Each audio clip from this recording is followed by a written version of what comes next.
Welcome to the Deep Dive, where we sift through the noise, take a stack of sources, and, well, we try to extract the essential knowledge you need to be well-informed. And today, we are taking on a really ambitious project. We're looking 2 decades into the future of a place many of us know and love, Jamaica. We're looking, 20 years down the line, specifically at the real estate market. Our entire deep dive today, it centers on this huge generational question posed by an opinion piece in the Jamaica Observer. It's called, very appropriately, House Hunting in 2045. And it's not just, some speculative fantasy. It's brilliant provocation. The author is basically asking, what does property ownership actually look like for a child born today? Right. By the time they're an adult and ready to buy a home. And he argues that all these current pressures in the Jamaican real estate sector. What do we all feel now? Exactly. The rising construction costs, the crushing affordability challenges, infrastructure limits, and this really acute climate exposure. Wow. All of that is going to collide head-on with rapid digital change. That collision is exactly what we're going to explore. Our mission today is to unpack the specific forces, PropTech, property technology, and this looming environmental risk that could just fundamentally reshape property value and access in Jamaica by 2040, 2045. It's a very high-stakes situation. It is. These forces could lead to incredible transparency and, greater access for everyone, or, unfortunately, much deeper exclusion for the next generation. And that's the core tension we really need to analyze for you. This isn't science fiction. It's not something from a movie script. The future market he outlines here, it's completely rooted in decisions being made right now. It argues that value is going to shift away from, say, subjective aesthetics and entirely toward measurable performance and, critically, institutional readiness. So are the systems ready? Well, that's the question, isn't it? We need to assess if the foundational systems, the legal, the financial, the planning structures, are even remotely ready for what's coming. Okay, so let's start with the most profound shift, which is how we even determine what a property is worth. Right now, a beautiful kitchen or a prestigious address, that drives value. Right. The sources suggest that by 2045, buyers won't really care about the gold taps. They'll judge homes almost entirely by hard, measurable performance data. That is the absolute crux of it. The shift is from superficial appeal, the things you can quickly fix or just paint over to quantifiable performance. A buyer will want to know a property-specific risk profile, its true long-term carbon footprint, its exact maintenance history. And its digital rating. Wait, what even defines a digital rating? And how is this data actually collected and, shown to people? So that brings us to the central piece of tech here, the living digital twin. Okay. Think of it as a building's constantly updated medical chart and its financial ledger all rolled into one. It's not just a static 3D model like a Google Street View tour. Yeah. It's a virtual copy that tracks how the building actually behaves. Yeah, how much energy it actually uses every day, where its structural stress points are, its real-time maintenance costs, and, crucially, its long-term resilience against expected climate threats. That sounds revolutionary. It's almost overwhelming. It means all those intangible costs of ownership, the money just hemorrhaging out because of bad insulation or some hidden structural weakness, they become instantly visible. Instantly. So if I buy a beautiful fixer-upper today, 20 years from now, that beautiful facade will be completely undercut by a terrible performance rating in its digital twin. Exactly. The twin provides radical transparency. The source even details tracking these hyper-local, really specific metrics, like exactly how much light hits the veranda in October. Wow. Or the cooling efficiency of the microclimate around the house. If a building is inefficient or it's structurally stressed or just badly sited, the digital twin exposes it immediately. It reduces the seller's ability to hide flaws behind fresh paint. This transparency, it must lead directly to the role of artificial intelligence then. If we fast forward to 2040, 2045, the sources describe these AI advisors as like lifelong partners, systems that have been with a young Jamaican buyer since they were in school. They know the buyer's detailed financial history, their career path, their risk tolerance. Better than the buyer themselves, probably. The AI is the ultimate knowledge synthesizer. It connects all those dots that used to be separate. It searches public data, market forecasts, legal records, and most critically, all those living digital twins. It just eliminates months of guesswork. No more hoping for the best. None. It gives you a short list of homes supported by verifiable hard evidence. Let's ground this with an example from the source material. Imagine a young buyer in 2045. She tells her AI advisor, "Find me properties in Greater Kingston They have to fit my budget, be able to withstand a Category 5 hurricane without catastrophic damage, and they need to benefit from future transport upgrades. And the AI delivers that curated list instantly. It throws out all the properties that fail the Cat 5 stress test or the ones that are going to be bypassed by a new highway. The implication for you listening today is massive. What really stands out to me is how this shifts power. You mentioned gatekeepers before. Yeah. When a buyer can see storm performance data or energy and efficiency in seconds, that power just flows away from the commission-driven salesperson, doesn't it? It goes right to the informed consumer. Ignorance is no longer an excuse. And that quiet revolution in information access is arguably the most powerful technological change outlined here. It creates a level playing field, but it also enforces a new standard. If your property is bad, the data will show it and the market will respond. Okay, so we've established how value is measured digitally. But how do you actually buy something so expensive when prices are already crushing the youth market? This brings us to a concept that it really challenges some deep cultural norms in Jamaica, fractional ownership. Made possible by tokenization. Explain that.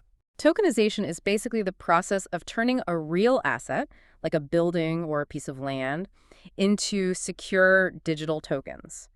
Think of them like digital shares.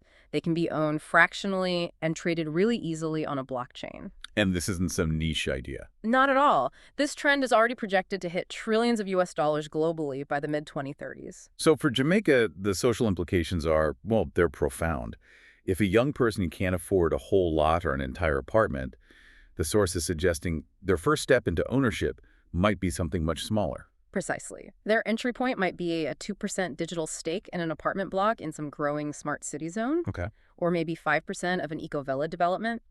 And these tokens are backed by a legally recognized fractional share of the actual underlying land title. I can see the financial attraction. I mean, for young people who are just locked out right now by prices and income, this could work as a kind of financial apprenticeship. They get early, legitimate access to a property-backed investment, and their wealth can grow with the market. And this is hugely relevant for the diaspora, too. Traditionally, distance, bureaucracy, a general mistrust of opaque processes, it's all discouraged investment from overseas Jamaicans. Of course. A transparent, tradable, digitally verifiable stake just lowers all those barriers instantly. You could invest $5,000 in a real asset, track its performance on the digital twin, and trade your tokens quickly if you need to. But I have to push back on this a bit because it seems to run completely contrary to a deeply held Jamaican value system. Tokenization is about fractional shares, liquidity, tradability. That challenges the powerful traditional idea of absolute full ownership, the profound cultural importance of owning your own piece of yacht. That tension is absolutely central. The dream of the full title, a family land that is yours and only yours, that remains incredibly powerful. It signifies security, it signifies dignity. And fractional ownership dilutes that. By definition, it dilutes that control. So how do you bridge that gap? Because a digital token that represents ownership but doesn't feel like tangible security is just, well, it's just digital money. It has to feel real. It does. And the source emphasizes that any successful shift requires meticulous legal and institutional alignment. The fractional shares have to be securely tied to Jamaica's existing land law framework. You see. They have to offer robust, legally defensible security, not just some digital illusion. Otherwise, the cultural resistance would be insurmountable. The law has to catch up with the tech to preserve the security of that dream, even when the ownership is shared. So if the digital twin tells us what we're buying and tokenization dictates how much we can afford, then smart contracts are what streamline the buying process itself. Right. Let's just talk about the absolute headache that buying property is right now in so many countries, including Jamaica. Right. It's months of agonizing waiting, manual paperwork, queues at the bank, anxious phone calls where you think the whole deal's going to fall apart. That inefficiency is costly, it's stressful, and frankly, it creates so many opportunities for error or even fraud. The smart contract solution is, in concept, pretty simple. It's a self-executing digital agreement on a blockchain. It runs itself. It automatically executes the transaction when all the predefined conditions are met. Things like final payment is in, the land search is successful, government approvals are cleared. That sounds like it would eliminate entire departments of manual labor. It does. It dramatically reduces delays, it gets rid of the endless paper chase, and it severely limits human error. The impact is transformative. Land registry updates could happen in minutes, not months. Wow. Funds transfer automatically and securely once the digital checks pass. The land title itself becomes a secure, instantly updated digital record tied directly to the property's digital twin. But let's be real. We're talking about digitizing entire government land registries and planning departments. Yeah. That's a huge amount of institutional inertia to overcome. You've hit the nail on the head. That is the critical stress point the article identifies. The tech is robust, but the sources stress that technology alone is completely insufficient. Right.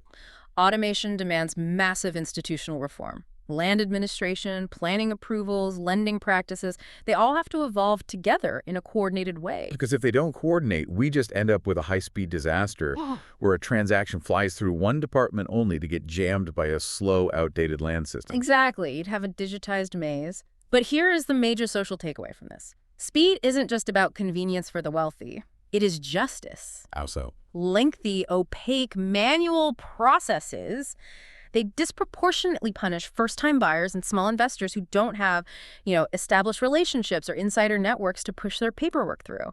Automation, if it's deployed correctly, acts as a social equalizer. It benefits those who need transparency the most. While technology offers these exciting possibilities for efficiency and access, we absolutely have to discuss the massive, unavoidable factor that will ultimately shape the market regardless of any app. Climate reality.